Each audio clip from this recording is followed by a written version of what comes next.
Hello and welcome to another video.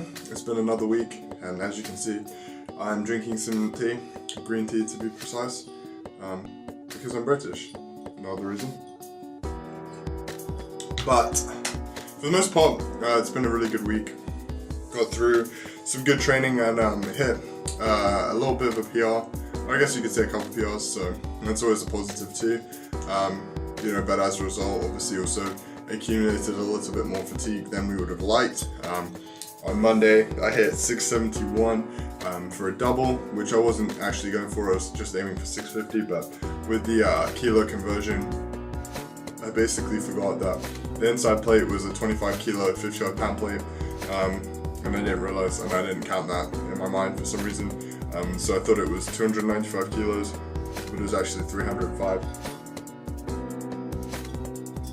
So that kind of messed up my training a little bit on that day, because my back off sets had to be lighter. But yeah, it was good. Monday was good. Tuesday was good too. Bench press is moving well. I did a 5x5 with about 300, I think, and that was pretty good. Nothing really to note there. My accessories for bench are still moving well as well, so that's nice. Wednesday worked up to 505 for a couple sets of doubles there. Actually 3 sets of doubles, and then on my last set I dropped back down to 485, I think, because I was just feeling a bit fatigued, and I didn't want to go past that 8.5 mark there. So I just kept it a little bit lighter, and then did my back offs. Again, that was fine. 4 sets of 6. I almost died. Doing a lot of volume when you're my size is kind of difficult, especially as a taller lifter. I just find, your range of motion is longer, so the overall range of motion over like 4 sets of 6 is a lot more than someone who's like 5 foot. I'm not making excuses, I promise, but it's tough. But yeah, so it was a good day, and then I did my bench, 4 sets of 7, which also was really tough, and my pause deadlifts. But overall, good day, not too much to stress about. And then deadlifts on Friday, went up to 600 for a set 5, and then I dropped back down to 510. I was just feeling a bit fatigued, as I mentioned. Monday had caught up with me at that point, so I just kept it light. Didn't try to push it, but I dropped 510 on my toes, which kind of sucked. Didn't feel too great, but they're just bruised, so I mean, it's not really too bad. And then after that, I did some sumo off blocks, just to work on that grip strength, man, and ultimately just the positioning from above the knee too. So we're really just trying to keep the upright position and really stay in my hips as much as possible, so that's cool.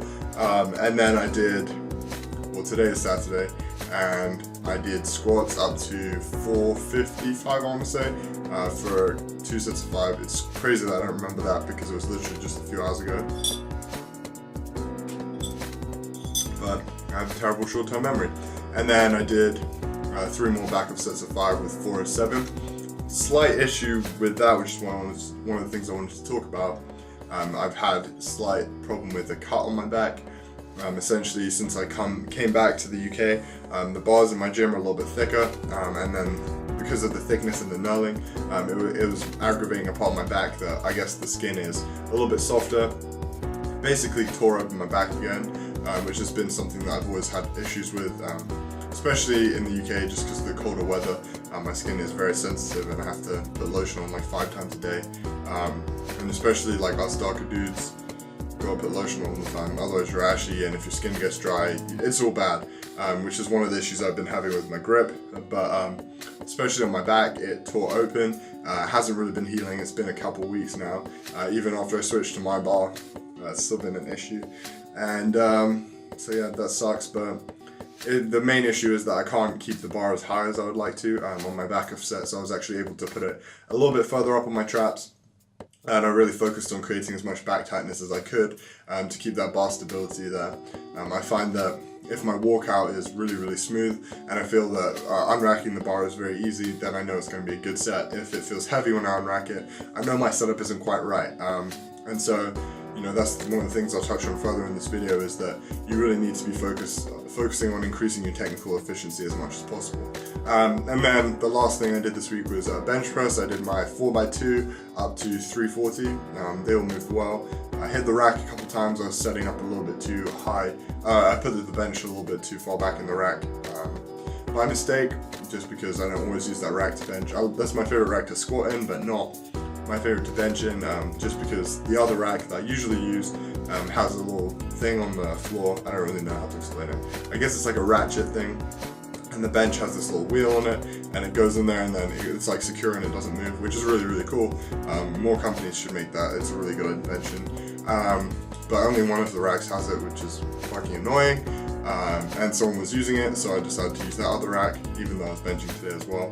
Plus, if you watch my Instagram story, you'll know, but whenever I go on the other rack in the corner, this guy comes to the gym, and he always puts his stuff on the windowsill there.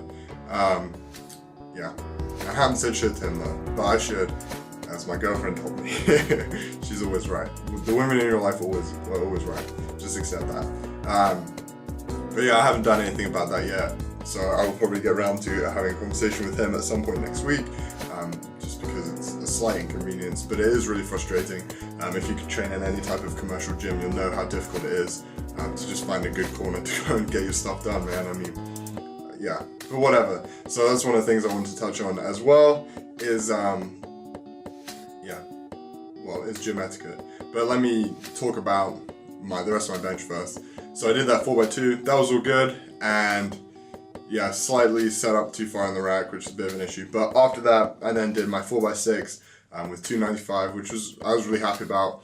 I think the best I've ever done on this day, because I try and keep my training structure as similar as possible, and I really keep, the rep schemes don't really like vary that much, you know, like some blocks will be a 5x5 or a 4x5, sometimes it'll be a 4x6, just on my volume days. But this, as my back off work, usually always on the Saturday, is my best day for my back off work. I don't know why, I feel like my bench recovers the best by that point. But yeah, I worked up to 295 for 4x6. I did 5 in the first 3 sets, and after that I kind of just hit a wall with it. I don't really know what happened there. My elbows were a bit sore today, so maybe that's why. And then for my last set I just did 220, which was just the easiest set I've ever done in my life. But you know, my technique was feeling good, it just felt really heavy today, which is telling me that I've just got a little bit too much fatigue on the bench. And so we're just going to pull back a little bit earlier in the week next week, and then we're just going to push it towards the end, because we're going to be going into a light week after that. So not too much of a big deal. Okay, so then the other topics that I wanted to talk about in this video, which seems to be dragging on. I'm sorry if these videos are a bit long, but I have a lot to say. So the first is going to be gym etiquette. And what I really wanted to say about that is just respect your other gym goers, you know? I think it's easy as a powerlifter to think you're the big shit, you're the alpha dog. And I was having a conversation with a couple people about this week, but just the kind of whole mentality of it's you versus the world, which I think is completely incorrect, because it's not you versus the world. Just because you're trying to get better, just because you're trying to bring yourself up, doesn't mean you got to bring other people down, you know? In order for you to succeed, someone else doesn't have to fail. You know, you just have to do better. You have to work harder. You have to achieve the things that you want to achieve. And then these other people, if they don't want to put in the same amount of effort, that's fine. If they don't want to do the same things as you, that's fine. But it doesn't mean that you're any better than them, or, you know, it doesn't mean that they're shit, you know? It doesn't mean that they should be judged or treated differently because they don't have the same goals or aspirations as you. Some people just want to be mediocre, and some people are happy being mediocre. And for some people, the mediocrity that you see isn't even mediocrity. Maybe to them, like going to the gym once a week and like doing arms is something they never thought they'd be able to do. Maybe they used to be 300 pounds. Like, you don't know. You know, I'm not saying that there aren't people that don't go to the gym and they are just fucking around, because there are a lot of those people. But maybe to them that is something different, you know? Just because your perspective of it differs doesn't mean that that's necessarily the case, and thus you really shouldn't treat them any differently. But really going from that,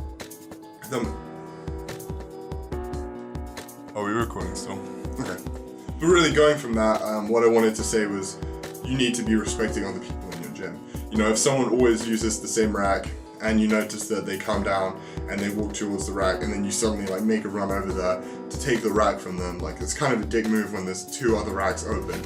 You know, like it's always the same people in the gym and they always do the same thing, so just let that happen. And by that same merit, if you know that that person always squats facing outwards, don't then start walking in front of them or putting your shit in front of them, or, you know, just encroaching on their personal space all the time. Like, the gym is much like anywhere else you would go. Just respect other people and treat them how you would want to be treated. You know, and if you are in a situation where people are bothering you, don't be afraid to say something, because you pay your gym membership just like everyone else. And that is to say that I haven't actually said anything, but I will say something about it because it has been bothering me a lot, specifically this week. So the second thing I wanted to talk about was going to be technical efficiency and really just trusting the process. And so I've seen a lot of posts recently, people talking about how you can spend a lot too much time on trying to develop your technique, especially at an elite level. And I do agree with this, I think this is true. But you know, at our beginner and intermediate level, we need to be focusing a lot of our energy on improving our technique. But the other thing is really just trusting the process, because your technique will come as a result of the process. If your coach is giving you good programming, if your coach is giving you good technical cues, and if your coach is giving you good accessory work, then your technique will begin to improve, right? And so one of my clients, I won't mention his name because I don't know if this is something that he would want me to share, but he was struggling a lot with his technique in the sumo deadlift, not really being able to keep the bar close to him, having his hips shoot up, different things like that. So what we did was we just slowed it down. We took it a little bit slower. We tried not to worry about as much, but we gave him more volume in the lift. We started to take away things like touch and go deadlifts. We introduced things like pause deadlifts, which are really going to allow him to sit back more into the movement, make sure that bar is closer to him. Gave him more strapped work because we found that there might be some imbalances there that we're not sure about. But you know, I focused on the individual aspects of this person and then tried to find ways that we could fix that without really changing too much overall, you know, because it's all very good to say that, you know, I have a problem that I'm too far forward in the sumo deadlift, which is a problem that I still have, right? And it's easy to say, oh, let me just go lean back more. Okay, well, you might be able to do that with 315, but when I put 700 on the bar, is my technique still going to be the same, right? You have to build that repeatability. As Bruce Lee says, you know, Bruce Lee quote here, I'm not afraid of the man who has done 10,000 kicks each one time. I'm afraid of the man who has done one kick 10,000 times. And that's a good point, right? You know, we don't think about it in the same way in powerlifting a lot of the time, but repeatability is ultimately what is going to breed success and strength. If we can do the same deadlift over and over again with the technique that we're desiring, or at least getting closer to that technique, then we're going to overall build that technique when we come to a competition. If you look at people like Bryce Krawczyk, and the guy, his name is Push Pull King on Instagram, I forget what his name is, but this guy has like the best sumo technique you'll ever see. And so does Bryce, right? He's been able to turn his hands basically into straps. He leans all the way back. His hip positioning is great. He's using his quads almost perfectly. And he's able to lift like a ridiculous amount of weight as a result of it. And really the difference between, you know, totaling like 1900 and totaling like 2000 is just pure technique, right? The people that are at the very top of the game just have ridiculous technique. I mean, look at Ray Williams' squat, man. His squat is the same every single time. Even like, you can tell when he's gonna fail a lift as soon as he starts, because he'll do something that is like a tiny bit different and he's done, man. Like, he just doesn't approach the bar with the same confidence. He doesn't approach it knowing that he's able to get the weight. That's the only thing that is gonna make him fail the weight in that case, because if he gets out of his groove, because his technique is flawless and it is extremely repeatable, and the guy has been training the same way for years and years and years with amazing technique, and as a result that really comes across when in his performances. So what I'm saying is, you really need to be focusing on just getting through that programming, finding someone that can help you understand what your weaknesses are, and finding ways to work through them and work with them without sacrificing overall improvement, right? Because there's no point saying I'm just going to deadlift 315 until I have good technique, because yeah, fine, you might have really good technique with 315 after 6 months, but if your deadlift max is 700, when you load up 700 at your meet, not only is you going to be significantly detrained, when you load up that 700, your form is probably going to go to shit because you haven't had any experience. So it's really about finding a balance between lifting heavy weights all the time, getting enough volume, and then using the right accessory exercises to put you in the right position so that you can really maximize your strengths. And so that comes back to trusting the process. If you can trust your process, you need to put trust in your coach. You need to believe in the program that you're doing. And you need to commit to it. You know, it's not going to happen in a month. It might not even happen in a year. It might not happen in 5 years. But if you keep working and keep grinding and keep doing all the things that you need to do inside and outside of the gym, eventually you're going to get to where you want to be. And eventually your technique is going to be right. And eventually you're going to be like one of these people that we all aspire to be like in the powerlifting game. And so just understand that right now might not be where you want to be, but you've got the stuff you can do to get to where you want to go, you know?